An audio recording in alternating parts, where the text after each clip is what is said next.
hati berbakti bersemati tuntun ilmu sampai berbanyak-banyak tuntun ilmu sampai berbanyak-banyak ibarat si baba kaya membona manfaat jin kefaedah ketanya manusia menancitanya anu menyona ilmu tentang mengguna kebangsa dan agama pesan ulun hayana ubud amayan luhu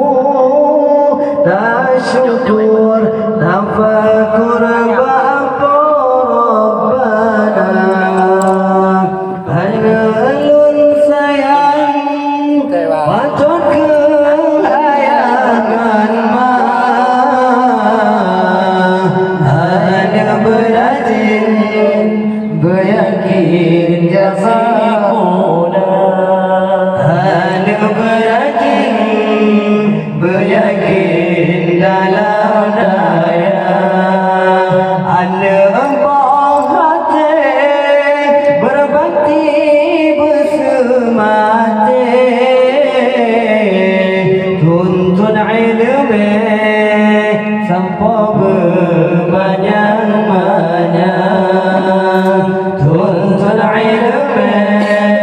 sampai berbanyak-banyak ibarat si baba kaya membona manfaat jin kefaedah ketanya manusia menancitanya ada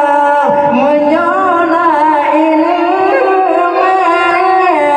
tentang mengguna kebangsa dan agama pesan ulun hayana ubud amai yang luhu tasyukur tafakur bapa Rabbana pesan ulun hayana